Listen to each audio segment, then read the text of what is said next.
Hey, there he is. Hold on. Why does it always stop that song right there? I need to find a different way to play the beat. Hold on. Let me pull it up on... That was saved to my music? I think I do. Here it is. Let's try it this way. Is everything looking good on your end, Darius?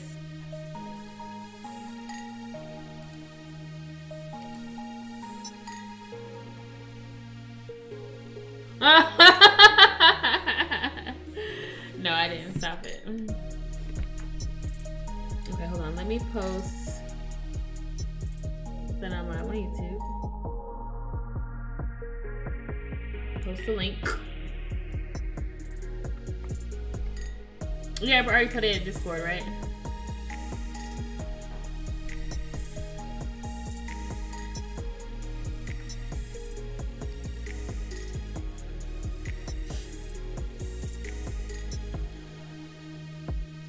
If you posted that I'm live now. Oh, okay, I see it. Yeah. No, that was 30 minutes ago.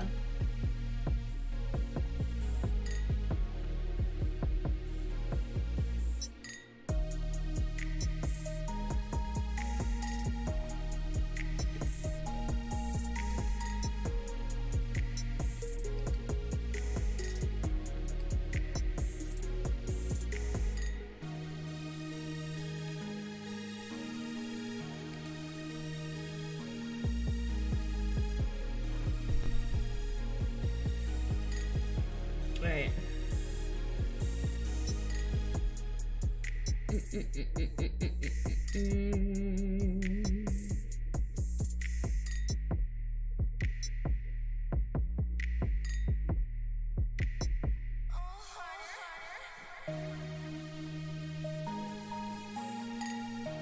need to share this.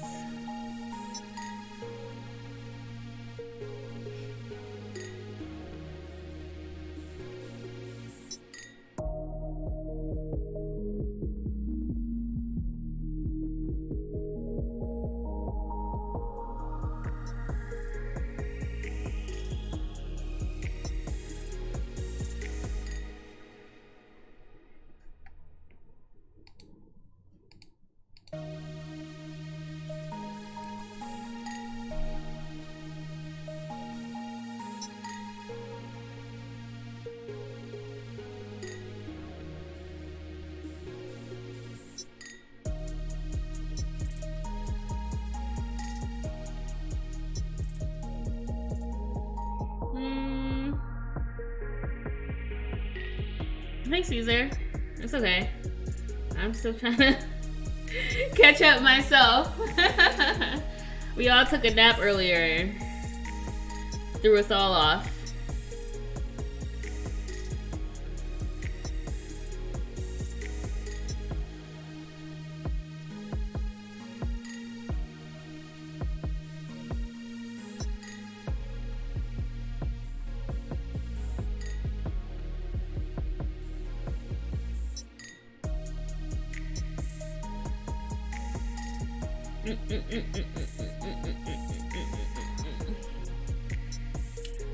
Alright, link. Post that there.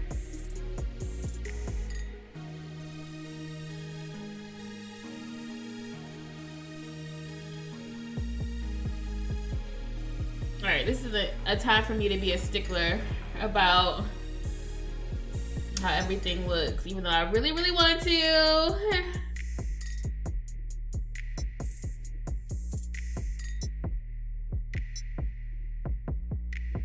Hey, Insri. We got Insri up in here. Okay. I think that's enough. You know, I should have posted on Snapchat too. I didn't. You're right, Caesar. God dang it. I honestly literally just made it.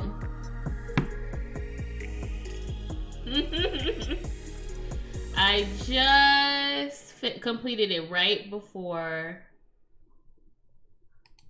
I got on here. So, oh shoot. And then the webcam want to act up. That's the second time it's done that with the streams. Technology be so aggy sometimes. Hey. Here I am. The chat, I tweaked some settings, so hopefully the chat isn't as delayed as it was before. Like I said, we're still getting used to YouTube and how it goes and you know, how it looks and everything like that. So just bear with me. You guys let me know, you know, if anything is ever amiss, if y'all can't hear me, if the audio is weird, if things are delayed, just like let me know so I can tweak it for next time. So yeah, I think the chat is going by a lot faster for me. So that's good. What else did I want to do?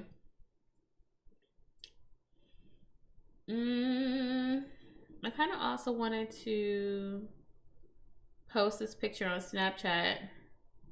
I literally just took this picture, y'all. Oh my god. No, I don't want to use these filters. The fuck?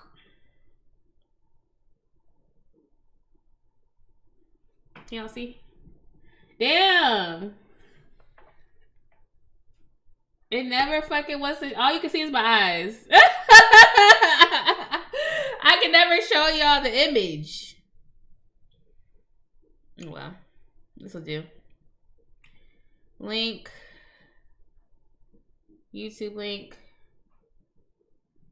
Go. Attach a snap. Live now. Who wants to be my assistant so y'all can help me get through this? I don't even know how. These streamers always have it all together. But then again, after some time, they have like teams, editors, all kinds of things. So how are you guys? All is perfect so far? Your HD and 4K? Good. Love your shadow and you look extravagant. Thank you. I want to probably be doing this makeup look more often. This is probably going to be my like go-to look because I can do it like super fast. I probably got ready in like 20 minutes. 30 minutes probably at the most, but I was just made it happen. So hey everybody. Welcome to this week's Martini Report. Thank you guys for joining us this evening. We have a few stories to get through, but it should be a pretty quick and easy Martini Report. Nothing too crazy. I mean, if you don't count the shooting at Kansas City Parade, but unfortunately that's more normal these days. But other than that, you know, it's a pretty easygoing report, not too much doom and gloom. So I am going to be getting started. Caesar says I've been waiting while to be your butler. I don't know if you could do what I need you to do on time, Caesar. You be struggling to do things that you need on your own time. Okay. But I appreciate the enthusiasm, you know? We'll look into it. So I have all my links pulled up. I think we're ready to go. And we're going to start off with something that's not really news, but needs to be talked about anyway. So I came across this person on TikTok talking about this, and I thought they were joking, but then I decided to delve into it further to see, you know, if this was a valid thing. And yeah, there were a lot of people that I saw online, not a lot of people, but a scaringly amount of people that agreed and didn't realize the same thing. So apparently people, and by people I mean Americans, didn't realize that they can just eat fruit off trees and plants. Like, they thought that picking an apple or some type of fruit off a tree would be poisonous or harmful, or you just can't eat that. So apparently this is something that was echoed by some people in the comments, and I'm not talking about confused little kids. I'm talking about full-grown adults in America that we share air and voting rights with. Didn't realize that you could just eat fruit off plants. I don't know if they're confused that that's where it comes from. I don't know really what the logic is. But yeah, it just goes to show how disassociated we Americans have gotten from our food that people haven't actually realized this. Wouldn't most feel that way because of pesticides? What, that the plants can't be eaten because of the pesticides? Or that the pesticides, because the pesticides are still prevalent in the fruit that we get from the grocery store. So maybe they didn't realize that. But yeah, so of course other countries are laughing at us. This is a conversation online that this girl sparked. So I'm going to show you guys the original video that started the conversation, and we're going to get into it.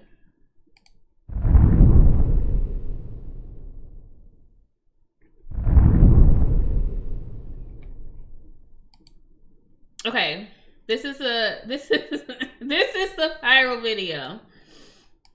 I can't be the only person on the planet that didn't know that you can just pick a piece of fruit off of a tree and eat it. I had a friend come over a few weeks ago and she was like, "Carly, why do you have a bag of lemons in your fridge?" And I said, "Oh, well, I use lemons in my cooking a lot and sometimes I put them in my sparkling water." And she was just like, "No, but why do you have a bag of lemons from the store?" And I said, "Oh, well, sometimes I cook with them and I also put them in." And she said, "No, you have a lemon tree outside." And I said, "Okay." And she said, "So why do you buy lemons?" And I said, "Because I cook with them." And she said, "Carly, you have a lemon tree. You just pick the lemons off the tree and you put them in your food or in your sparkling water." And I said, "Well, don't you have to do something to them?" And she said, "What do you mean?" And I said, "You don't have to do anything to the lemons." And she was pretty upset, which I guess I am one of the very few people. I didn't think that I was one of the very few people, but maybe I am one of the very few people that didn't know that there is nothing that you have to do to a lemon before you eat it from a tree. You can just take it off the tree. Am I the only I'm 28, for reference. Now, why would she say that? Now, she knows she was wrong for adding at the end how old she is. Girl, she's like, "I'm 28, by the way." She knows you sound like an idiot. What else could you be doing to the lemon to make it ready to eat? And if you do think that there's something that needs to be done to the lemons that you have growing in your backyard, why wouldn't you Google it? I would definitely rather get my fruit from the tree that I have in the backyard rather than paying money for it at the grocery store. If it's just, okay, let me Google, how do I eat the lemons from the, like, you didn't think to at any point in time to Google while you're going out and buying lemons from the grocery store? Never occurred to you, hey, let me look into how I can eat what's growing in my backyard. Now he's fighting under the tree, right? You want to throw some bows? She set herself up for all the judgment. What she thinks they do with the store-bought fruit, right? Like I said, apparently we're so disassociated as a society that this is something that people are thinking and confused about. So, this went viral. She did get a lot of judgment for this video, but this guy actually responded and kind of understood where she was coming from. Be the only person on the planet that didn't know that you can just pick a piece of fruit off of a tree and... I have heard people say this before in the US, and it was confusing at first, but as time goes on, I'm starting to kind of understand why people don't realize this. One of my jobs, I work as a project manager for a construction company, and a lot of the workers come from south of the border for the season. Places like Mexico, Honduras, El Salvador. They work here for the season, then they go back home. They come from different cultures. One day, I'm rolling up to a pretty affluent neighborhood where we have a job going on, and as I go up to the job site, there are some workers that are eating fruit off of an apple tree. Well, they're eating apples off of an apple tree. The homeowner's wife comes out and she goes, "Hey, I don't want to alarm you or anything, but some of these guys are eating apples off of that tree right there." Back, and I realize, ellos están comiendo manzanas. So I say, "I'm so sorry. They should have asked permission. I apologize." She says, "No, I'm not worried about that. I just don't want them to get sick because those are not edible apples." I look at her, I look at the manzanas, and I say, "What do you mean? Like they're not ripe? Or like, what do you mean they're not edible apples?" And she says to me, "Those apples come from a tree. You can't eat apples that are grown on a tree." I believe that in the United States, we are so far separated from our food that we don't think about the fact that most of our food is grown in the ground and comes from a warm, living animal. Yeah, cold cuts and stuff like that, that's not normal. That's just what you see in a store. That's not where it actually comes from. So yeah, you're definitely not the first person I've heard not realize that you can just eat fruit off of a tree.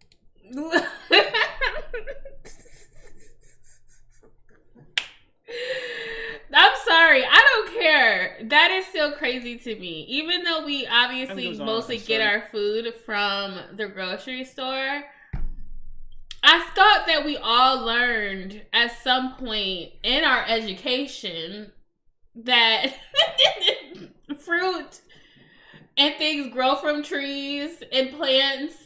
Heck, even on The Sims, they have this so that you can garden and you can eat whatever, you grow from the plant or whatever. Sometimes I get confused, what comes from a tree or what comes from like a bush. And I go back to my Sim knowledge. And I'm like, oh, okay, yeah. So when I planted this in The Sims, it grew a tree. That, I can understand being a little confused about where it grows and all that kind of stuff. But to be perplexed that this is where our fruit that we eat comes from is wild. This is embarrassing. They ain't teaching it in kindergarten anymore. What are they still teaching in school? I really want to know. Both the women in these scenarios were white.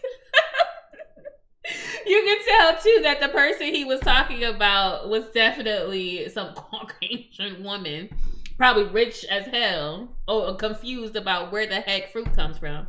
Hey, chill. So there was, of course, a lot of responses to what that girl was saying. So she was getting dragged all over the internet for being brave enough to admit this. So she came out with a response video because she was getting dragged so bad. Good morning, Beth. Thank you for asking. No, I've never had a garden. And I just went to the apple orchard for the first time a few months ago and had a really great time. I am not here to make a dissertation on my intelligence. I had an experience, a unique experience, apparently, and I learned something. And I am not embarrassed by the fact that I didn't know something because I don't know everything. And I continue to learn things every single day. No, I'm sorry. I hate to interrupt you, girl. It's so cute. I was just trying to spin this. Oh, we learn something new every single day. I'm not embarrassed to admit I don't know something. I'm sorry. There should be some things that we're embarrassed to admit. Just a little bit. I think we should have a little bit of shame to get on the whole internet and ask a question that a 3-year-old or a 4-year-old should be able to know or understand. You know what I'm saying? I'm sorry. If there's something that I think is a dumb question, I would just go to Google. Or not even if I think it's a dumb question. Every time I want to figure something out, I go to Google. You got your 28-year-old self, instead of Google, on TikTok. Well, I guess she found this out because her friend told her and was like, girl, why are you buying lemons? But even still, to admit this to millions of people online, that's the kind of bravery that I do not have. That mentality applies for things that aren't common knowledge. Even for the children. What, the whole I learn something new every day? Right, exactly. You can't just be like, oh wow, I learned today that 2 + 2 = 4. Dang. Like, girl, what? These are the people, like I said, we share voting rights with. I think that's a really beautiful part of being alive. I have been seeing the things that people have been saying about me online, and I am not going to stand here and defend myself to a bunch of strangers, because the bottom line is you don't know me. So instead of shining light on all of the negative things that people have been saying about me, I wanted to say thank you to the people who have taken time to teach me things from all over the world about their gardens and the fruits that they grow in their backyards, and I think that it's been really beautiful. The farmers that have reached out to me and told me things and taught me things, like, I'm very grateful for this experience. It's been a very interesting few days. And the beautiful part of posting content online is that it can be a learning experience. So I learned something, and I'm grateful for that. With that, I'd like to share a story about my dad from a few years ago when he moved to Oregon. Y'all know this story gets deep. He was volunteering at a food bank, and he walked outside with one of his co-volunteers, and he saw a bush of blackberries. His co-volunteer was like, "Oh, you should eat one. Just pick one and eat it." And my dad, if you know my dad, he's very particular. He does not pick fruit from trees. He is a very particular man. I'll leave it at that. And my dad said, I don't know about that. And he was just like, just take one. It's fine. Like, and he took one, the co-volunteer, and he ate it, and he left, and he told my dad to have a good day. And my dad stood there for a while, and then he leaned down, and he picked a blackberry off of the bush, and he ate it. And he called me to tell me about it afterwards, and what he said to me really stuck with me after all these years, which is that it tasted like any other blackberry he'd ever tried before. So I will be picking more fruit from trees and bushes, and I appreciate you all sharing this experience with me. I hope you have a great Sunday. How inspiring, right? Yeah, we all know her daddy.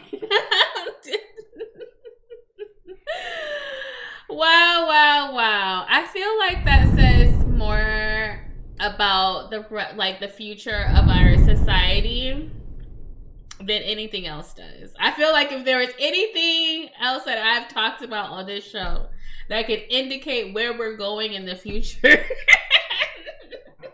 as a humanity, I feel like that video really just sums it all up. You know what I'm saying? She's about to start trespassing for fruit. Why she starts sneaking around in other people's backyards? Like, she's like, "Oh snap! I learned a life hack. I can get food from the things that grow outside." Lordy, it's the decline, man. And I talk about how much I love technology all the time, and I still do. But I feel like it says a lot that people don't know that we can get food literally just from the earth. That we don't have to be reliant upon a store or the government or, other people in order to eat. That the earth that we are from, that we literally live on, that nature itself provides what we need. We're so unaware that our God-given, rights and things that are provided that come free, fruit, food, air, all these things are technically free. But we have decided to put it in a systematic way to make it that it's, paid for and distributed and all those types of things that people don't even realize. And I think I've talked about this before. I forgot what we were talking about. I don't know if it was for a Martini report or what, but I remember us discussing why isn't it that there aren't just fruit trees around in America? Because in other countries, they literally have fruit trees either in the backyard or around. It's more common to see, but it's very uncommon to see that in America, especially if you live in a city. I couldn't tell you where a fruit tree is near where I am. But yeah, that's pretty sad and scary to think about. I think at this point, those educating are just giving up. They're dealing with many kids and young adults, just like we just saw. I'd be interested. Yeah, I would be interested as well. I mean, my mom she teaches 3rd grade, and she definitely be trying. But So she said something about how kids retain information, but we can't even blame Gen Alpha or Gen Z for this. This is a grown ass woman. She's 28 years old. She's only a few years younger than me. And then she's talking about her dad. And then the guy, the story that the guy was talking about, that was probably a grown ass woman too. So we can't even blame this on the younger generation. And what's happening with, you know, the school systems right now. This has obviously been something that's been missed for a few years now. Absolutely insanity. So the next thing we're going to talk about, actually, Darius gave us his story. I appreciate it, Darius. This is about a new dating app that is on the market. As if we need any more of them. This one is bringing a new twist to the online dating scene, and they're doing that by requiring a 675 credit score just to join and use the app. So the app is called Score, and I actually have the article that explains why the creators of this app came up with this. So let me show y'all.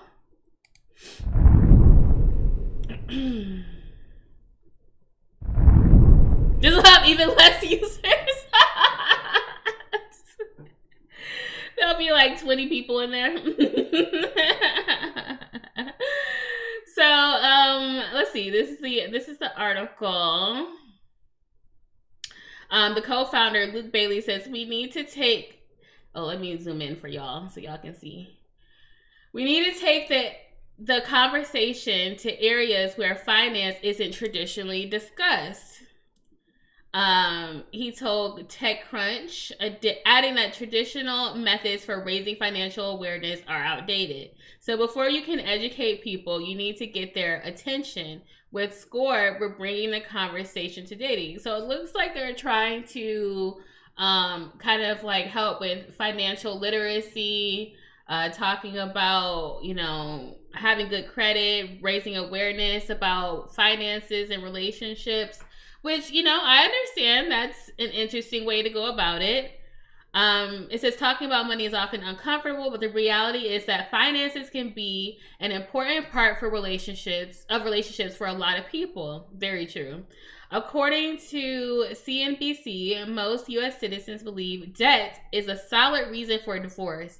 Indeed, financial issues are one of the leading causes of divorce in this country. That is definitely something that needs to be, you know, addressed and talked about and resolved. I don't know if a dating app that requires you to have a certain credit score to get in is the best way to do it. I feel like that's very exclusionary. I don't know how that's going to create or bolster conversations, but okay. Says the idea for the app was conceived at last year's Afrotech. They were looking for ways to address credit health. Yeah. We decided to ask one question. What should be the minimum credit score be for someone you're dating? Bailey asked. That question later became Score. So that's interesting. They were like, what should be the minimum credit score for someone to get some poom poom? Or some you know? They decided 675 at least. Okay. Since the app won't be available for a limited time and prospective users must apply to get access. On signing up, Neon Money Club will do a soft credit check on users that will not impact their credit scores, and the score will not be displayed on the app. If approved, users will have access to financially like-minded people on the app. People are not based on credit tiers, so someone with a credit score of 700 can match with someone who has a score of 800. From there, it's swipe left or right as usual. Okay. So they don't be like, okay, well, let's get you with other people with the higher credit scores. They're just like, oh, at least you have some kind of credit score. Some basis. As we said, thank goodness we made it. 812 is your credit score? Oh, shit. Instantly, you're more attractive. They're not trusting your right action. Yeah, I mean, I would imagine that they would have to, because you know people would lie just to get on there. Absolutely. They, oh yeah, I got 700. So the exclusionary aspect of the app is no doubt going to rub some people the wrong way, especially when you consider the average U.S. citizen's credit score is 716, with Black and Hispanic people more likely than any other racial group to have a credit score below 640. When asked about how people could perceive the app in perpetrating a class divide, Bailey said that having a good credit score is more aspirational than it is classes. Oh, you can aspire. He also pointed out that it's completely possible to have a high income on low credit. Okay, if that's possible, then they wouldn't be able to use your app. Those denied access to score will be sent resources to improve their financial literacy. Oh, how embarrassing. Can you imagine? You can't even get a job these days. And now you can't even get on a dating app. If you apply to Sula, they're like, we'll help you out. You're broke. You're poor. No, I'm just kidding. But I see what they're trying to do. I guess. I guess there's a good incentive behind it. He says afterwards, those people are sent back to us to qualify for our products. There needs to be more awareness about the doors that can be opened with good credit history. We need more creative and diverse voices in the world of finance. We aren't only the people who think like this. The industry just needs to open more doors to other people like us. Wow. Okay. I guess so. Well, as of January 15th, that's your credit score. Okay, nice. Interesting. Think about technically a paywall behind dating now. I mean, there's so much money, I guess, that they're making from the dating apps, because I often get very confused at the price point they put on these dating apps. If you want to actually use like even half the features, or if you want to use the full features, they got subscription tiers. You could be paying $20, $40, $60, $100 a week, a month, a year, just for the opportunity to get shut down on a dating app. Like, what? They've already kind of been going really crazy with the dating apps. I think this is a poor time for them to come out with this. I think right now a lot of people are experiencing dating app fatigue. I know I am. More and more people are complaining about how hard it is to find genuine connections on the dating apps, and just how horrible dating apps in general has gotten. And so also with how broke people are right now, and with the inflation and people struggling, this is a terrible time to pocket watch. They should have came out with this when people actually had money in the bank and really cared about that. Right now, people are literally using their credit cards just to buy groceries and pay their rent. So this is a terrible time to come out with this. But like I said, I see what they're doing. I think there's a bigger issues at hand that need to be addressed first before we talk about matching people up with credit score. The comments about this was really interesting. There are people who think that this is classist and that this is effed up, that this is just going to be great for people who are gold diggers and are looking for guys with some money. But what do you guys think? If you guys are watching the playback, let me know in the comments here if you guys think this is a good place to start, or if this is classist. Do you think that 675 is too low of a credit score? Because I saw that too online. People were complaining like, oh, that's really, really low. 675, dang, they just let everybody in. But then I saw some people, that obviously don't hit that mark and was like, oh no, this is ridiculous. So y'all let me know what you think. Is 675 super, super low in y'all's opinion? If you think that there's no point in even putting a a thing on it if it's just going to be like a lot of people can get in. But that's interesting what the article said about how you know, people from minority groups, of course, are going to be affected more so because they're more than likely than other racial groups to have that low of a credit score. So a little racist. How are the less fortunate ever going to find the sugar? You don't think it's low, it's average? Oh, okay. I don't, honestly, I'll keep it real. The cold credit score thing is not anything I've ever cared too much about to learn too much about. Like, I pay most of my shit with cash. Of course, I do little things to build my credit, but for the most part, I think the whole credit score shit is, ooh, not me cursing. I forgot what YouTube. I think the whole thing is a scam in general, but that's just how. So I don't stress too much about it. Is it racist or accidentally racist? Is it accidentally racist if they're talking about it in the article? Obviously, they're aware. The people that created this, they're looking up the stats. They see, you know, which groups are going to be most affected, and they're like, we'll send them an email and a list of our products that can help them get their credit score up. But, you know, of course, that's up to you guys to decide. I'm not going to be on any kind of dating apps at all. I think they're all trash. I don't care what they're saying. I'm not going to be signing up or be interested in signing up. But if anyone else on here does, let me know how that works for you. Let me know if you find yourself a nice paid man.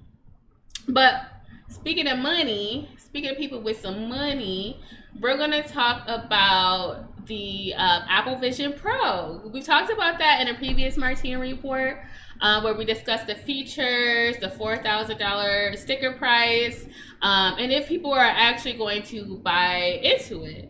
Well, it's finally been released, and spoiler alert, people have been buying it. Despite the crazy price, people are buying into it. Right after the release, my For You page on TikTok was flooded with videos of people using the Vision Pro and giving reviews about whether it lives up to the hype. And basically like how it feels to use the headset out in real life, in the real world. So Apple gave people a 2-week grace period to return the device if it didn't live up to expectations. And it looks like, you know, after the 2 weeks was up, a good amount of people did return the Apple Vision Pro. Some people were saying that it's too heavy and uncomfortable, that after some time of wearing it, it did cause their eyes to strain. So they were getting eye fatigue. And that the fit of the headset is also an obstacle because Apple uses a facial scan to determine what size Apple Pro, you know, you should have. So that's a whole thing.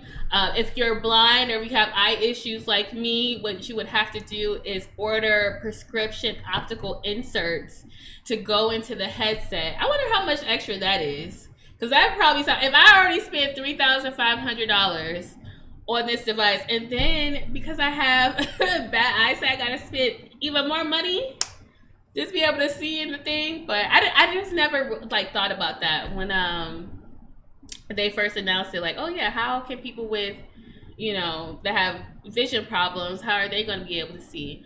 So yeah, you know, that's what people were reporting were their issues that they were having with the headset. But of course, a lot of people just bought the Apple Vision Pro just to make content because it's interesting. But the videos that I'm going to show you just bring into question whether we'll have more things like this in the future, or are people going to get like the ick from this type of technology or these technological advancements really, really fast, because some people are feeling that this is ridiculous. So let me show y'all some of the videos. People going off. Okay. city. Okay. So let's see. Let's look at this one actually. Let's look at this first.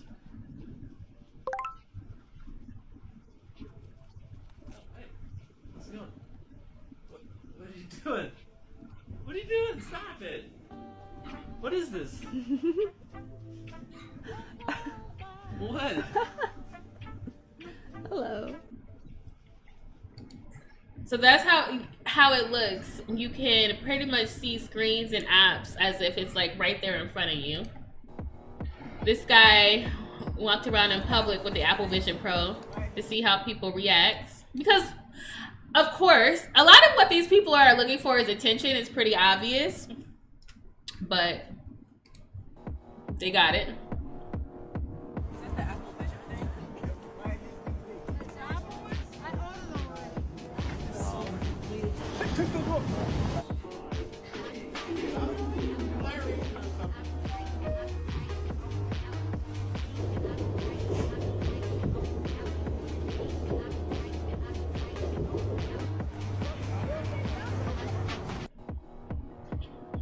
There's actually another video. This guy here Hello. Can I has a video of him out in public. Hello. Can I get 2 bulgogi bliss sandwiches? For dine-in or for takeaway? For dine-in. For dine-in. The maple pancake latte. What kind of milk would you like? Whole milk. You want it hot or ice? Hot, please. How's it going? Good. How are you? Good. And you said whole milk, right? Yes, please. Thanks so much. Thank you. Experience. It's interesting. Yeah. I have like the food order like popped up here, so that's kind of cool.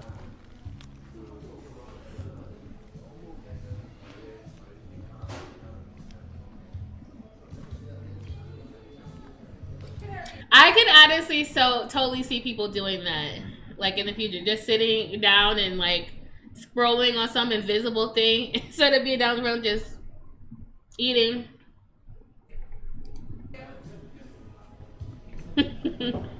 It's giving Iron Man.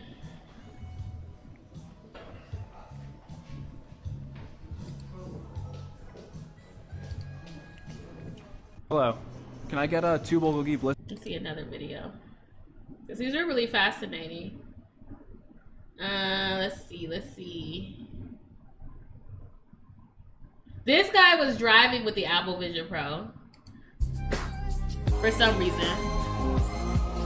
Oh no, I can't play music! Let me mute it.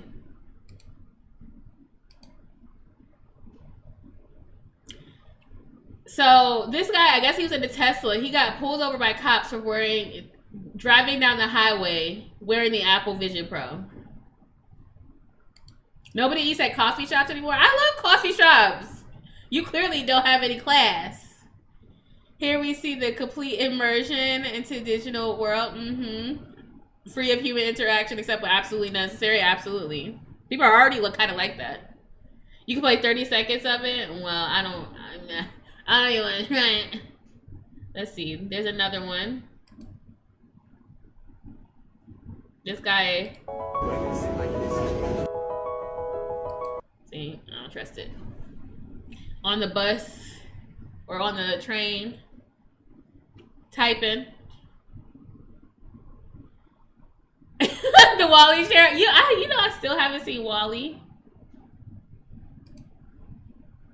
But yeah, so that's people using it. There have been people, like I said, that have been returning it. This guy makes a really good video talking about his experience with it. And I wanted us to go over what he's talking about. So let's see. Apple Vision Pro.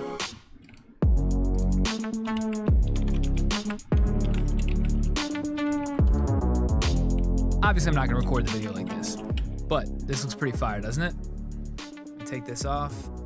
Gotta get all pretty for the camera. You saw it. I just used it for the first 2 hours or so. And my first reaction is, holy shit, absolutely mind blown. This feels like somebody from the future came back and let me see a peek into something that I shouldn't have seen. Like, it feels ahead of its time in a weird way. I've never had a more transformative first experience with a piece of technology. Now, all that being said, I'm gonna return it. The price is wrong, And I also think almost everybody shouldn't buy this. And I'll explain exactly why. So there's really 3 buckets of things that you can use the Vision Pro for. 1 is things you can do, 2 is things you can watch, and 3 is things you can experiment.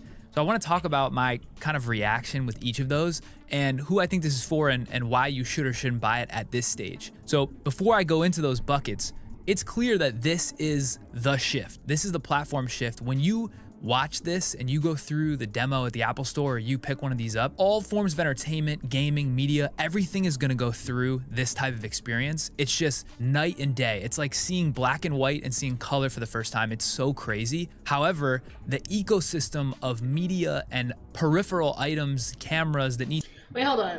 Y'all can't tell me that's not super cool. Now, I would never get this, but that is pretty sick to be able to just like see, like, can you imagine being able to see the apps in front of you and then see like Netflix and the TV and all that, the computer, just, that's pretty cool. I'm not gonna say, they kind of ate it up with that. However, the ecosystem of media and peripheral items, cameras that need to be built to supply this type of experience with the matching formats is gonna lag a couple of years. So I just wanna put that out there. I'm not hating on Apple. This is an incredible V1. I just don't think people should spend $4,000 on it. Okay, so back to the buckets. Things you can do, things you can watch, things you can experience. So things you can do are like productivity software, putting Microsoft Word or Excel in the air, maybe making presentations with Keynote, editing videos with Adobe Premiere. These are all like browser-based experiences with more or less internet tabs floating in the air. So my take on this is it looks cool in the demo video, but you're gonna be slower and more gimmicky kind of than what you would, your normal workflow on a computer or an iPad. It's very cool that you can move the windows in space and you can have multiple windows. Like you could be cooking and you could put the recipe above the oven and walk into another room and that window will stay fixed above the oven. So I've seen some cool demos of that. But to be honest, the workflow is gonna be way clunkier than your normal day-to-day. So other than just to try it, you're not actually gonna use it with this version. That's kind of the bucket of things to do. I would say the Vision. See, and that's why I say, like, never buy anything when it first comes out because you're the guinea pigs. And yeah, something like this where the technology is so advanced, like there's definitely going to need to be apps and you know, just applications and things that can support or look good on the Apple Vision. Because I think I saw when people trying to FaceTime with it, because you can FaceTime with the headset on your friends, and it looked really, really bad. It kind of looked like characters off of like the NBA. What is it called? 2K? NBA 2K? That's how people are looking. They were looking a bit crazy. So it's definitely going to take some time for some years for, you know, things to catch up with this kind of technology. But I did see... Oh, I don't know if he covers it. I did see a really cool video of how like people can learn how to play the piano with it, and I think that that is something that I would be interested in. Let me see. Let me see if I can find it.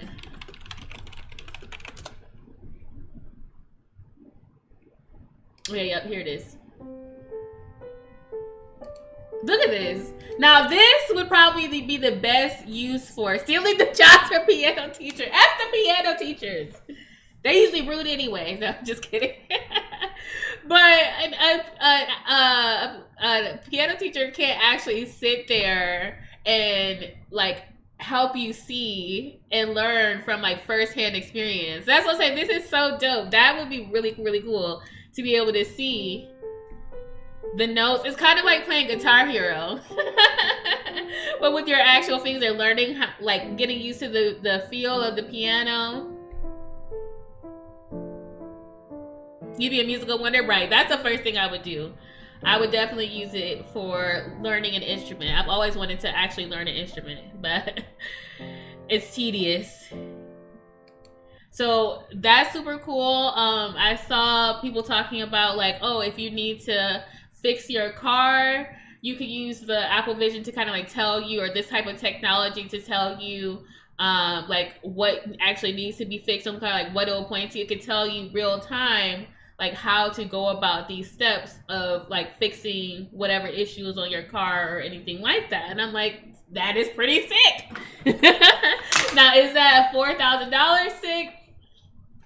No, I still don't think so, because I feel like $4,000, like, that's almost like a car. That's about the same price of a car. So if it's something that I'm going to be spending that much money on, then it needs to be something that I use like every day. But either way, that's pretty sick. So Mark Zuckerberg, I can never say his name. What car is $4,000? Well, not anymore.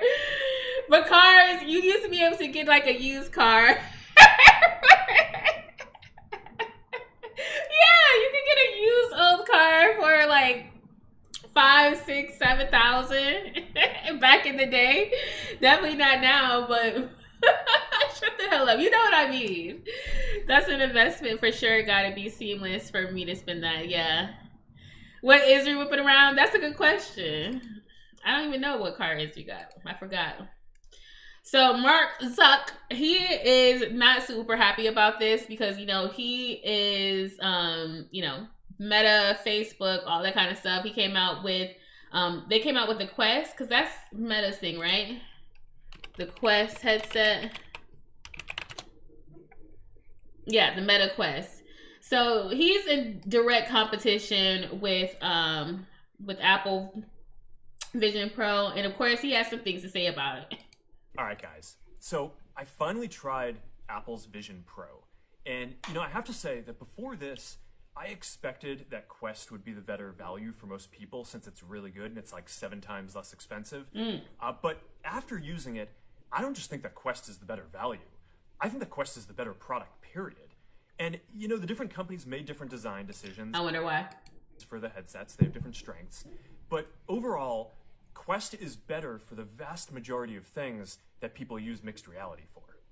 Now, my friend Kenny is actually capturing this video on... He looks so dumb. See, and that's the other thing. I don't want a headset. I don't like headsets. I'm sorry. Bring back the Google Glass. Whatever happened to the Google Glasses? Wasn't that a thing? What happened? What was it called? The Google Glass? Google Smart Glasses. That's what they look like? See, that's the kind of stuff that I would like to, I would actually wear. Just off looks alone, iPhone got the aesthetic. I mean, it looks better than the Quest, but either way, he looks ridiculous. Like, I think anyone with a headset on looks ridiculous in general, but he definitely looks super ridiculous. Just give me something that's like glasses that I could put on. Like a spy in a movie. Not something like this. This is crazy. Quest's high-resolution mixed reality pass-through right now. We're just here in my living room, and you can see his browser windows and whatever else he's got running up here. So yeah, Quest 3 does high-quality pass-through with big screens, just like Vision Pro. But we also designed it to be great for a lot of other things. Moving around, playing games, hanging out with... Okay, we don't need a commercial. Obviously, he thinks that Quest is better, but there are some people that were saying that they also think that Quest would be a better headset because it's not as heavy or whatever. But eye fatigue and eye strain is a real, issue because our eyes, our human eyes, aren't made to be looking at a screen. Like, imagine Darius, you wear glasses, to play your games and everything. What is it called? The blue, not Blu-ray. What are those glasses called? To help your eyes adjust and feel better when looking at screens for a long period of times? The blue light, thank you. Right. So if that's something that we need even normally, can you imagine, like, there is no way it's possible for someone to sit with a head, literally the screen is supposed to be your eyes. And apparently some people are saying that they, some of the blood vessels, like they have like some blood vessels pop in their eyes. Their eyes were getting red. They were getting really fatigued. Their eyes were getting really fatigued from just, cause like imagine your eyes, you want to see and do all these things. You have to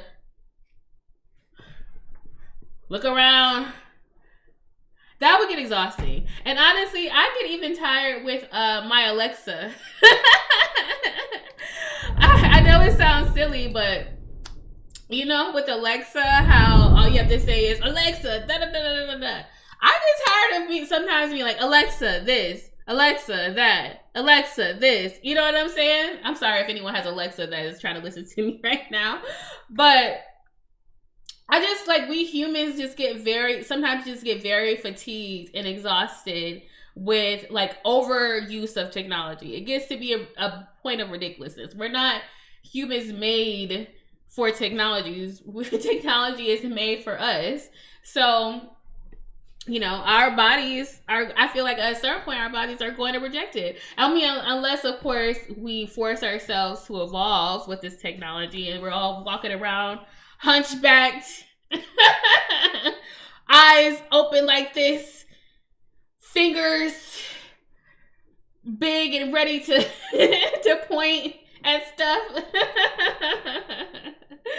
Like, we would have to actually evolve as a species, maybe really turn into some cyborgs, and that's in order for us to be able to use these type of technologies 24/7 without getting exhausted or physically discomforted. Mine used to get really uncomfortable. What, the blue light glasses even got uncomfortable? It's not Alexa's fault. It's just like how it's set up, you know? Like, it gets exhausting to say, Alexa, do this. I wish I could say, Alexa, do this, and she could do like multiple things in one thing without me having to say the same thing over and over. Like, just give me a robot, okay? Can we just have robots around? That's what I want. But then people would complain about that too. But I don't know, y'all. I'm not into the headset thing, but I do like where the idea is going. I just really fear humans getting so used to being in this digital world that, like, they just completely will just completely exit out of the real world. No conversations. People already suck at having conversational skills. So can you imagine trying to talk to someone with a headset on all the time? And I can, like, I used to work at H&M and at coffee shops and everything like that, and it was already annoying when people would come up on their phones and they're trying to order something from you or check out with you, and they're also in another conversation. It's like, can you wait a second? Like, can you hold your phone call so we can do this transaction? I have things I need to ask you. I'm trying to have a conversation with you, trying to get you out of here as fast as possible. I'm telling you, oh yeah, you know, you need to sign up for this, or you need to use a chip for this. I'm trying to communicate what needs to be communicated so you can get the F out of my line, but you're so focused on being on the phone or listening to whatever's on your earphones that it's making the transaction even more difficult. So yeah, I can only imagine how annoying it would be if people were just going around with headsets and all these screens popped up on their in their face, and then I'm over here trying to interact with them, like, hey, yeah, would you like this? Would you like this? Or like, it's kind of scary. It's a scary world. Technology leaving reality out completely. That's unfortunate. I don't think technology should be used for that. Technology, the whole point of it was to make our lives easier, and not have to do so much physical labor. It shouldn't be used to escape how miserable our lives are. But don't get me started. I could talk about that forever, y'all. We need to go into the next story. So the next story is absolutely crazy. You guys might have heard about it, but I'm just gonna say, like, y'all don't get arrested. I know I am, like, that's gonna fall on deaf ears with y'all, because y'all, Darius, you and Isri, y'all would never get arrested. But for people, that get into some sticky situations, I'm just warning y'all, don't get arrested, because if you get put inside the back of a police car, there is no guarantee that you'll come back out. And now that's something that my dad and other Black ancestors would say, because they're like, hey, as a Black person, there's a lot of danger in giving your life over to the police for a lot of reasons. But now, without even race being an issue, just in general, we cannot trust our lives in these cops' hands. So the body cam footage from a sheriff deputy in Florida recently got released, and the whole internet is talking about it. The deputy had just arrested a dude who had taken his girlfriend's car. He was having a whole fire issue with his girlfriend, and so the deputy placed him in the back of his police vehicle after arresting him. So while he's doing this, an acorn falls from a nearby tree, hits the top of the car, the cop car, and it must have been a loud ass acorn, because the cop mistook it for gunshots. And so he jumps out of the car. He's rolled on the ground. He starts firing multiple bullets into the car because he's thinking that he got shot by the dude that he just arrested. And so because he's over there, because he's over there, pop, pop, pop, pop, pop, into the police car, his partner also starts opening fire, because they think, oh, okay, there's really we're now in a battle. Now it's a gun battle. So they just start shooting. It's always funny because no one actually died, but it definitely could have gone really, really badly. But yeah, they start shooting, and it's only by the grace of God that the guy that they had arrested that was in the police car didn't actually get killed. But he definitely could have. Let me show y'all the body cam footage, because it's crazy. Man had to be old. He wasn't even old. What was his name? Jesse Hernandez. Let me see what he looked like real quick. Because from my understanding,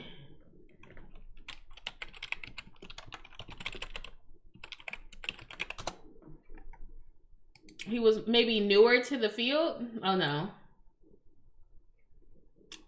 He don't look that young. But he's definitely not old. Can I even go on X? Oh, no, I can't. Show his picture.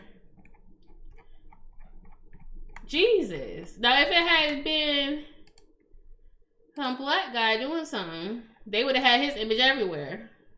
Joe Biden's cousin, I'm dead. This is a guy, I guess. This is what he looks like. Jesse Hernandez. Okay, so let's watch the footage.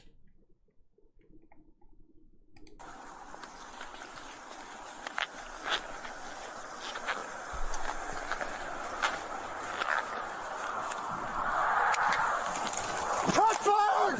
Shots fired! Shots fired! Shots fired!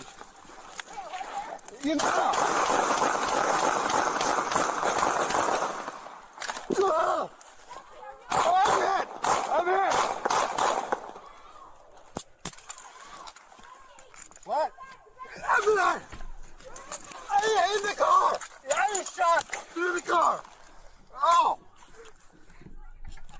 Now see, this is why people always talk ish about the cops, but now you lying. It's one thing to say you thought you heard a gunshot. It's another thing to be like, I'm hit! I'm hit! Oh, shots fired! I'm sorry, let's go back. Let's see if we can hear the acorn.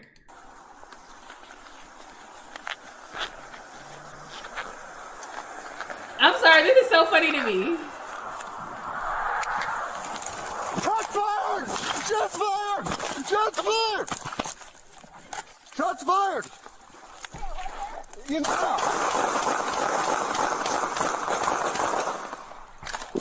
And why so many bullets? Oh, I'm hit! What? I'm not! In the car! I was shot Get in the car! Oh!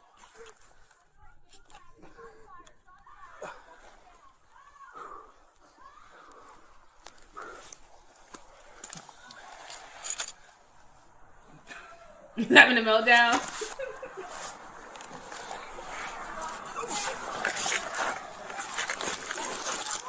I'm good. I feel weird, but I'm good.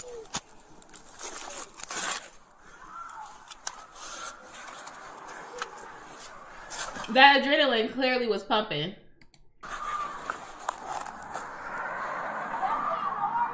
I'm good. I'm good.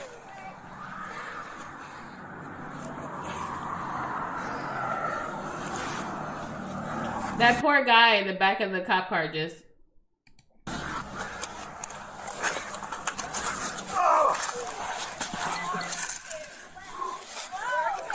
I don't know.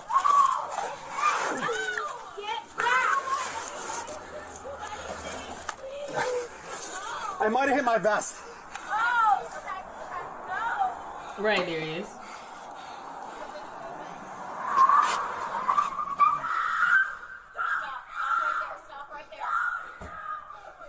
Nah, see, that's sad. The person screaming because they probably really think the man is dead.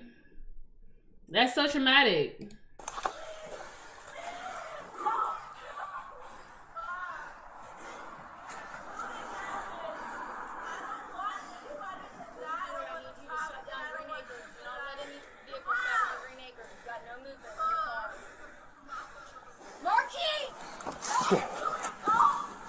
It might have hit my vest. I don't know. But Might have hit his vest.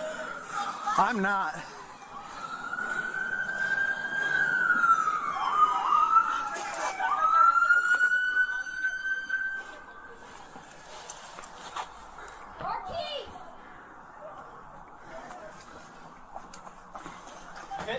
I don't know. It felt like it. Can you imagine how embarrassing that is? They got the whole squad, the police pulling up. They think they ready to see some battle, see some him being shot. Calling the ambulance. The dude said, "Oh, I got hit, maybe in my vest." And they do all that, and they looking around like all they see is an acorn on the ground. He needs medic. I got you. Come over to me.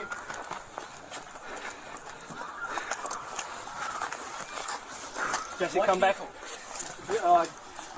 Mark vehicle right there. Dude, am I hit? Come on, come.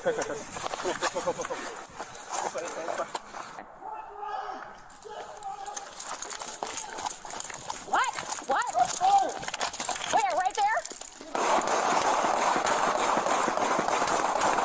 More? Are you serious? Are they not in a whole neighborhood? What led up to that? What? Oh! Where? Right there?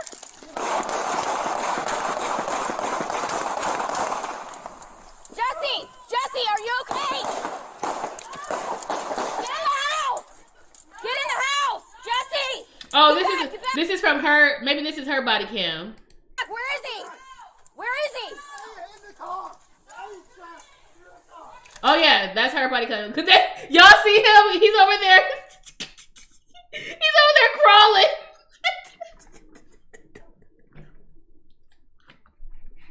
This is so messed up. Not him crawling behind this car. Fear does something to you. I'm sure it does. I'm aware that it does.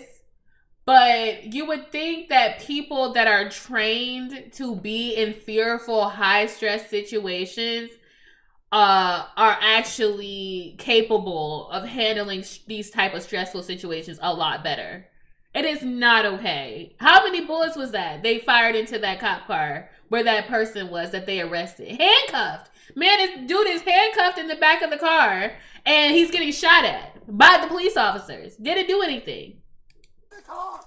Real bold of you to listen, the police are properly trained. Well, we're actually going to get into that too. There has to be something worth fearing to act like that though. Right. 43, give me traffic. Shots fired, shots fired. I got a deputy down. No! Where are you hit? Where are you hit? No! Get back! No! Get back! Anybody to do anything, please! No! I might have hit my vest. Okay, No! okay. No! Get back! Get back! I'm not gonna tell you go! Get back! Get back! Get her! Get her! I'm sorry. That kind of stuff makes me so mad. Like, I don't know what I would do in that situation. If someone that I loved was getting shot at by police that he literally didn't do anything, oh my God. They gonna have to shoot and kill me. I'm sorry. That is crazy. So yeah, that is that video. The officer did resign. Thankfully, the guy, like I said, the guy in the car did not get killed, so we can laugh at this. But we can't laugh at what happened in Tennessee with another deputy whose body was actually found in a river along with the woman that he arrested. So the woman was said to have been fighting a man on a bridge last Wednesday night, and she was taken into custody by Officer Robert Leonard, who quickly texted his wife kind of to celebrate the fact that he made his first ever arrest. He was like on the force for like a couple of months or whatever. So this was like his first arrest. So he texts his wife after he arrested the lady and puts her in the car. His wife texted back, "Oh, that's great," or "That's good," or whatever. But the text was never received because moments later, he crashed into the river, drowning himself and the poor woman handcuffed to the back. So let's watch this story. Tonight we're learning police did find the body of Meigs County Deputy R.J. Leonard. Glad you're here for WVLT News, folks. I'm Ted Hall. And I'm Casey Wheelis. This comes just hours after they found his car in the river. The sheriff's office tells us Deputy Leonard took a woman into custody last night on Highway 60. They believe he took a wrong turn down a dead-end road and went into the river. This happened near the Blythe Ferry boat ramp. DA says Leonard texted his wife about the arrest, radioed ahead that he was going to bring the woman in.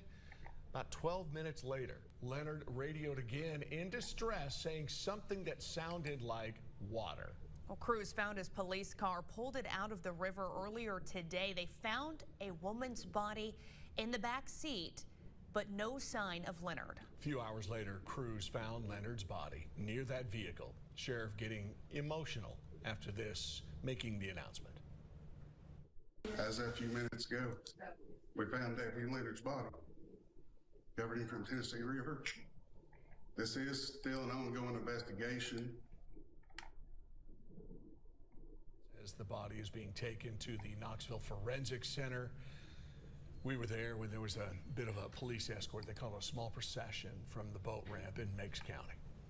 Well, there's still a lot of questions investigators are working to answer. Sam Luther is joining us live from Meigs County tonight. Sam, you were there when they found the deputy's body. What are you finding out tonight?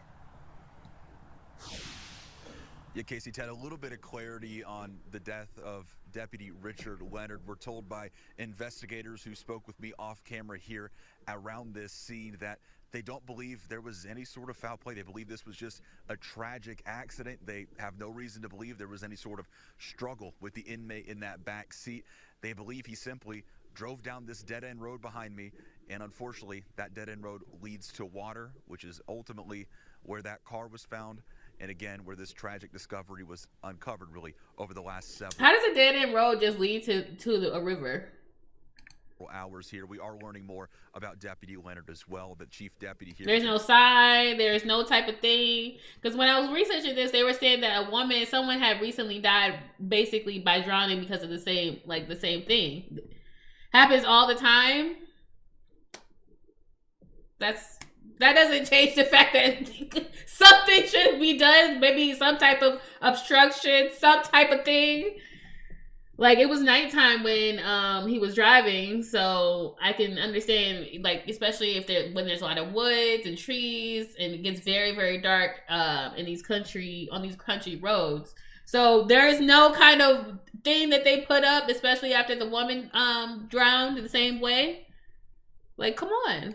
The Meigs County Sheriff's Office tells me he was just 35 years old, hailing from New York, moving here to East Tennessee just a couple years ago. Just 35 years old, graduating from the academy a couple months ago, back in December when he started with the department. He leaves behind a wife and 5 kids. I know that's where our hearts are at tonight in this department here that is obviously in mourning. Guys, I spoke to that chief deputy, someone that's just gotten to work with him over the last couple months. And see, this is what annoys me, because every news story that I've looked at about this, they talk about the police officer, oh, how good of a person he was, what his hobbies were, the wife and the children he leaves behind, how people loved him. But what about the woman that he technically killed because she was in the back? There's only one article that I found that actually addressed and talked about who the woman was, and gave a little aside about her and the people that she leaves behind.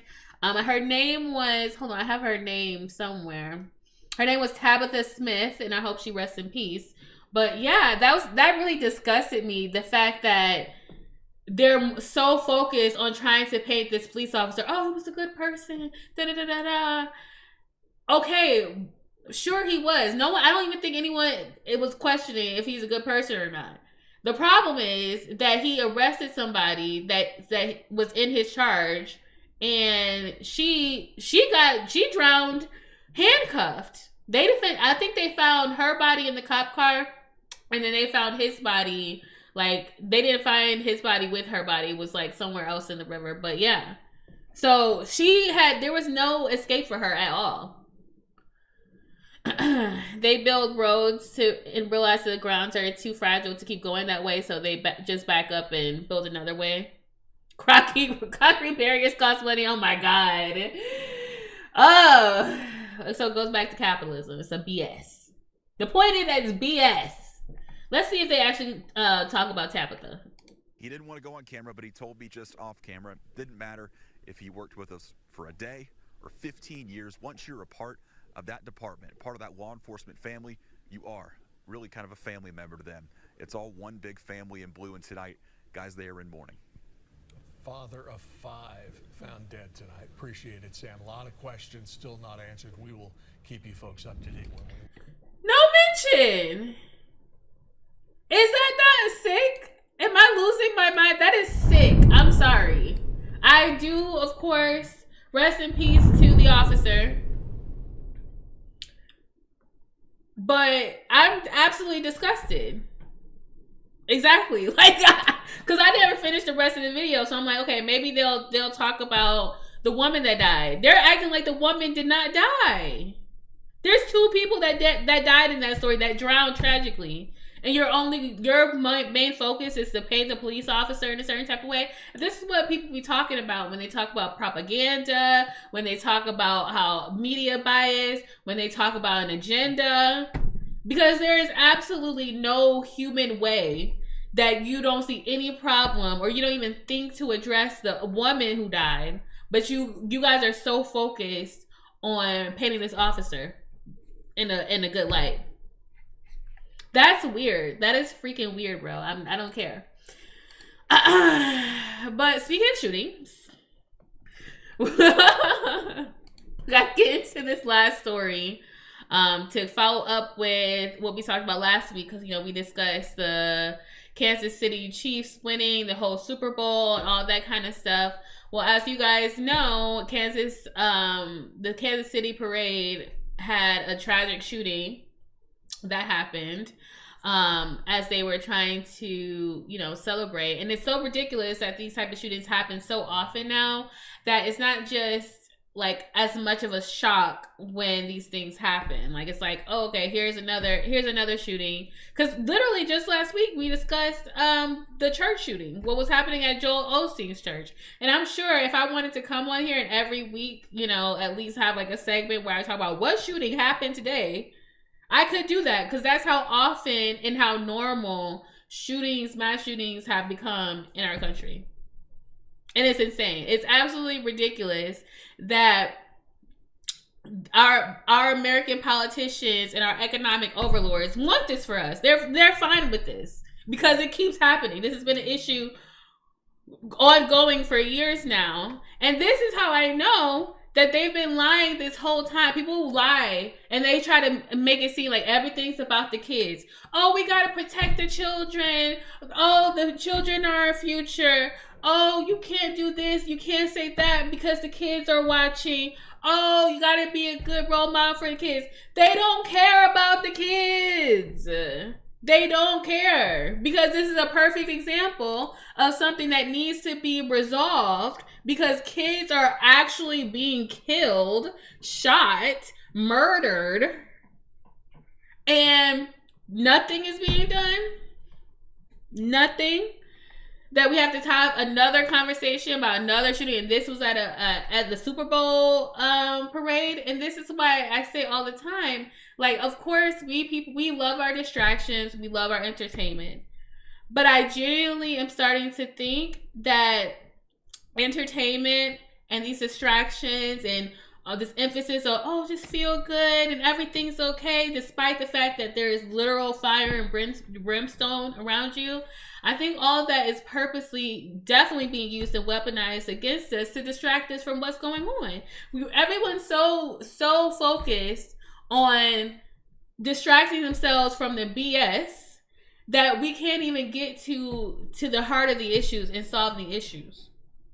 And now it's getting to a point where things are bubbling up so much that it's impossible to look at something else. If you just want to go, I just want to celebrate the Super Bowl, because that's what we were talking about. We were talking about, people are so okay with celebrating the Super Bowl. Meanwhile, tragedies are happening. Meanwhile, there's genocide. Meanwhile, all this stuff is being done, weirdly enough, at the same time that everyone's focused on the Super Bowl.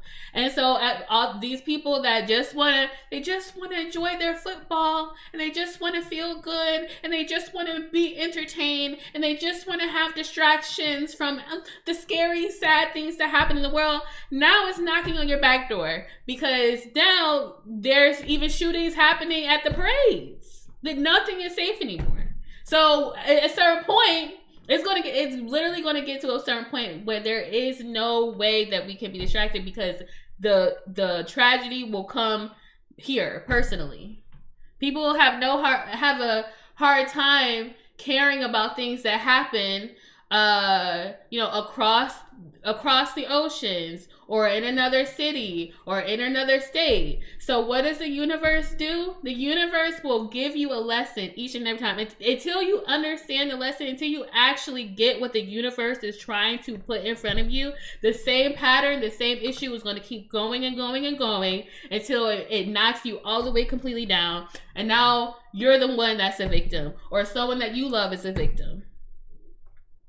And now, when it actually affects you, you want to shout on the rooftop, something needs to be done, But these kind of things can happen. This focus can happen before your family member gets killed, before you go to a grocery store or a church or a parade, and now you're the one getting shot down. That is absolutely insane. They'll care when it comes to our country. We'll get humbled real quick. What do you mean they'll care when it comes to our country? This is our country that is literally hellhole right now. Or are you talking about like the military, on the military scale? Because on the military is don't hurt us. Anyone that tries to hurt an American, they're going to get the wrath of God. But yet, when it's happening literally on our soil, every single day, by Americans or people in this country, then it's, nothing can be done? What? The conflict side, like war here. Oh, okay. So yeah, I'm done with my rant. Let me show you guys the very tragic videos that came out of what happened. Actually, no. Oh man, before we even get into that, I had wanted to show y'all. Oh shoot, I just clicked out of it. How do I reopen it?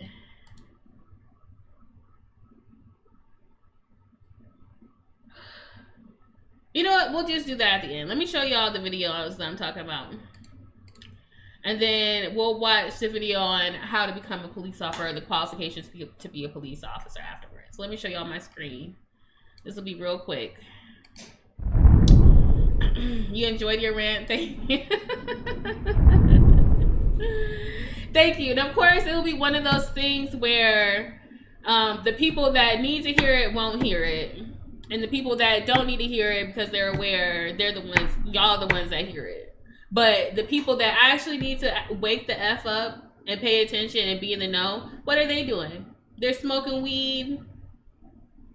They're wood cutting. They have their thumbs up their A words. What is so important? Honestly, what is so important that you can't take a second out of your day just to even recognize what's going on in reality right now, outside of you? But it's just one of those things. It's just one of them. We gotta keep chugging along.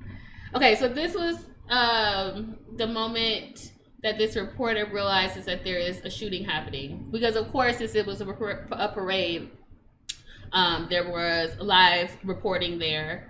And they were able to capture the moment that the shooting happened. We've got crowds are dispersing. I think they're trying to, a lot of them, and it looks like they're running. Well, yeah, we might have a situation here we're trying to keep an eye on. Yeah, so we'll keep an eye on what's happening out in the crowd here at Union Station. We'll be sure to let you know. The crowds are dispersing rather quickly, and it looks a little different than in normal years.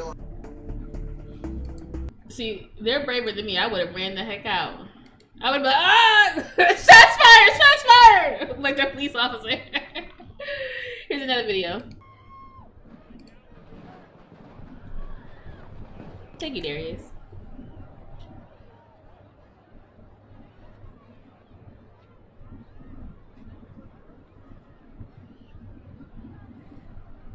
See, there's not enough black people here because I'm sorry. Anytime I go someplace, anything starts, pop start happening, or people start doing whatever, we're running. We're getting the F out. How is he and people? They're just like, huh. You see, some people are leaving. They're like, let me get the heck on. But there's a lot of people that are like, oh, what's going on?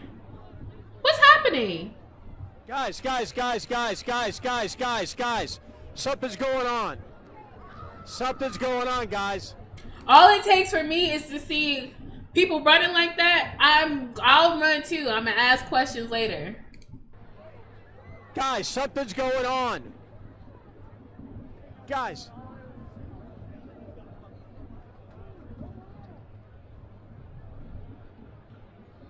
Guys, something's going on.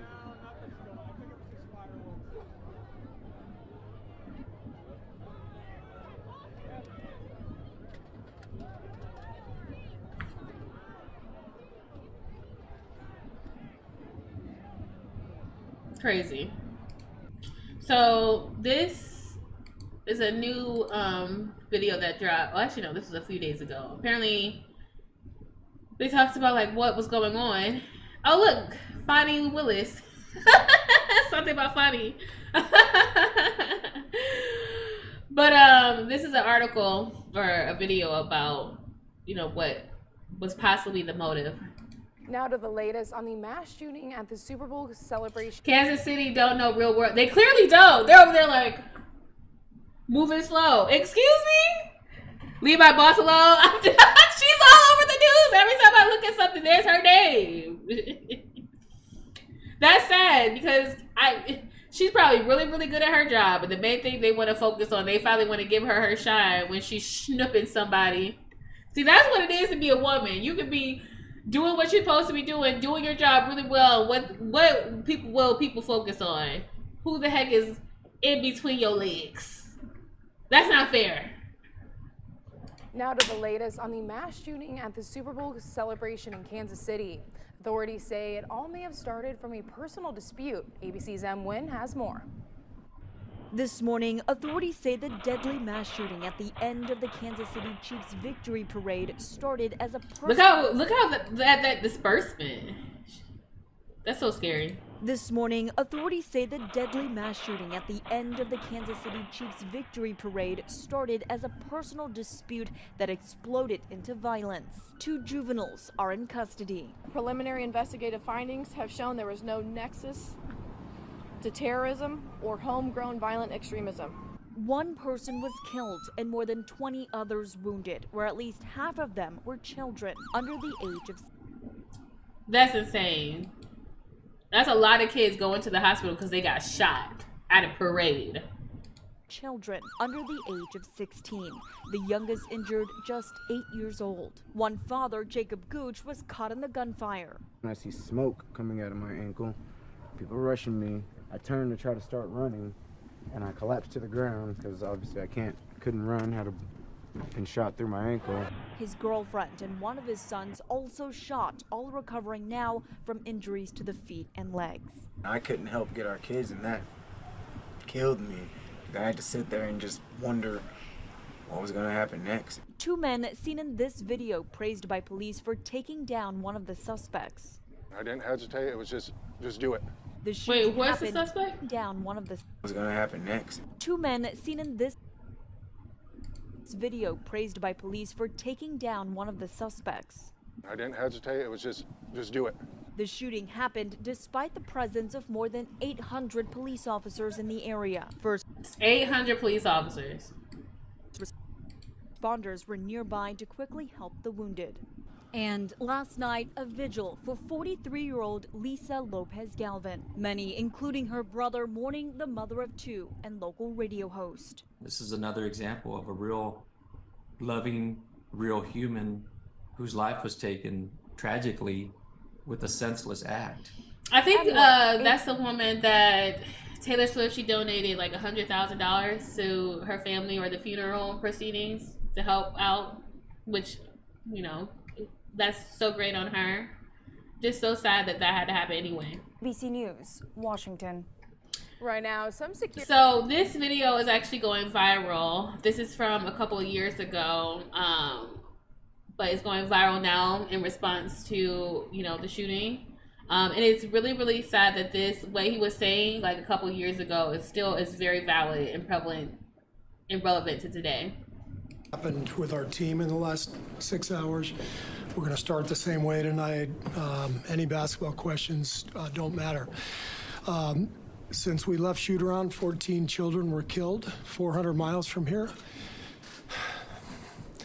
and a teacher. And what's he talking about? He's talking about because like there was a shooting in Texas. I think that was at an elementary school. So he's speaking on that particular incident. But yeah, like I said, this video is going re-viral now. And in the last 10 days, we've had elderly black people killed in a supermarket in Buffalo. We've had Asian churchgoers killed in Southern California. And now we have children murdered at school. When are we going to do something? I'm tired. I'm so tired of getting up here and offering condolences to the devastated families that are out there. I'm so tired of the, I'm sorry. I'm tired of the moments of silence. Enough. There's 50 senators right now who refuse to vote on H.R. 8, which is a background check rule that the House passed a couple of years ago. It's been sitting there for 2 years. And there's a reason they won't vote on it, to hold on to power. So I ask you, Mitch McConnell, I ask all of you senators who refuse to do anything about the violence and school shootings and supermarket shootings, I ask you, are you going to put your own desire for power ahead of the lives of our children and our elderly and our churchgoers? Because that's what it looks like. It's what we do every week. So I'm fed up. I've had enough. We're going to play the game tonight, But I want every person here, every person listening to this, to think about your own child or grandchild or mother or father or sister, brother. How would you feel if this happened to you today? We can't get numb to this. We can't sit here and just read about it and go, well, let's have a moment of silence. Yeah, go Dubs, you know? Come on, Mavs, let's go. That's what we're gonna do. We're gonna go play a basketball game. And 50 senators in Washington are gonna hold us hostage. Do you realize that 90% of Americans, regardless of political party, want background check, universal background check? 90% of us, we are being held hostage by 50 senators in Washington who refuse to even put it to a vote, despite what we, the American people, want. They won't vote on it because they want to hold on to their own power. It's pathetic. I've had enough. I feel you. This like the fact that this was a couple years ago and still nothing's been done. Pathetic. Let me see if I can find that video that I had. Actually, no, why would I do that? Because I have a link right here. What it takes to be a police officer. I was feeling that, yeah. It's pretty sad. This and episode is brought to you. I actually had came across a really informative, I think it was a video that explained how, like how popular or how many Americans need to want to have something passed or to have certain type of legislation for it to actually become made into law or for it actually something to be done about it. And apparently it doesn't matter how many people like us want something. The people that have the real, I mean, of course, we know this, but it was just really sad to see the actual like statistics of it. But it's the people that are, you know, a part of the 1% or a part of the top 10% or whatever, or the people that own these companies and have the money. They're the ones that have a lot more influence over what gets passed. It doesn't matter how many people in America are screaming for the same thing. If you don't have the money, they're not listening. That's just what it is. So this is a video that I found it to be interesting. Since people were talking about, you know, the efficiency of police officers and what are the qualifications to get this job, because it seems like there's a lot of dumb nuts that's on the force. So this was specifically about the LAPD, but I feel like it covers the general basis for the departments.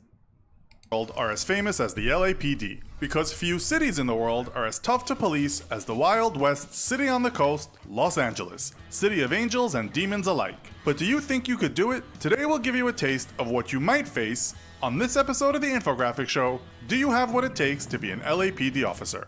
Anyone wishing to join the LAPD will face an 8-step These pictures are crazy. application process before even seeing a day of police academy training. To even qualify though, you must be 21 years of age, have a high school diploma or GED, and be a US citizen or permanent resident alien who has applied for citizenship. This is step 1. So you gotta be at least 21, gotta be a citizen, can't have a felony, and have to have a GED or high school diploma. Damn, Caesar could be a police officer.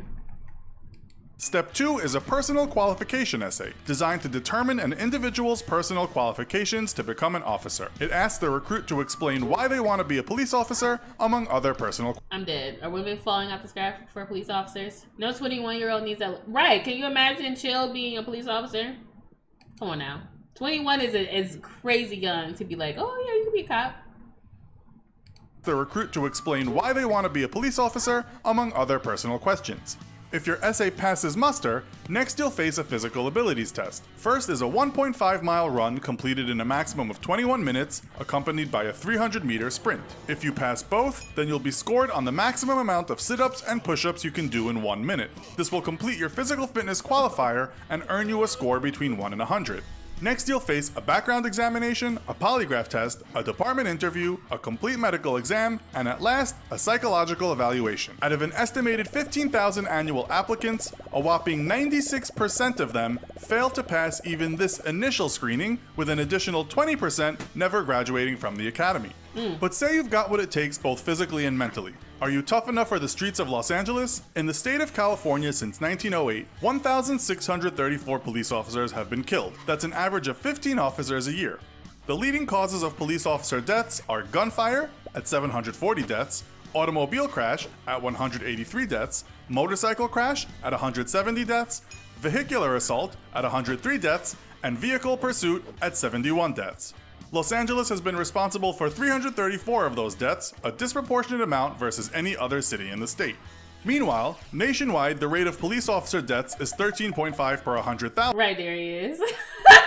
We be seeing too many police officers struggling to run after a suspect, but they probably once they managed to complete that 1.5 mile run during the test, then I guess afterwards it's like, there's no kind of upkeep, I guess. 400 pounds? No. That's ridiculous. But see, wasn't I asking at one point, like, are there any fat people in the military? You were saying that it's possible. And I'm like, how is that possible? I guess it's the same thing with the officers. And the rate of serious injury is 485.8 per 10,000, making being a police officer one of the most dangerous professions in America. But if you're still not deterred, don't worry. All that risk comes with a pretty nice payday. As one of the best funded departments in the nation, the LAPD offers a base salary of $62,000. $62,000.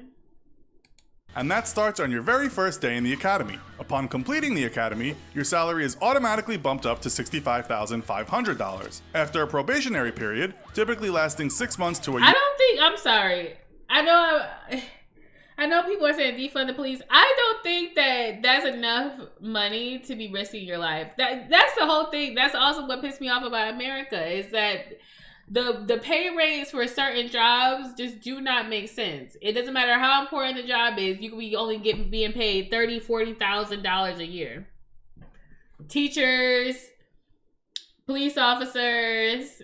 It's the same with the military. Well, how much you make? They don't make, and that definitely doesn't equate to anything these days. No wonder they be pissed off. They over there risking their lives for pennies.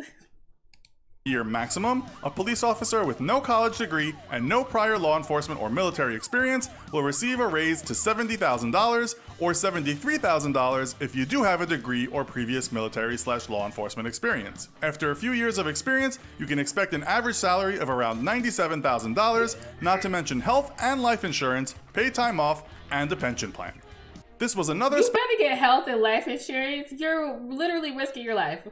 Special episode. If you'd like to see more of these images are crazy. This is what the police this is how they imagine the police to be looking.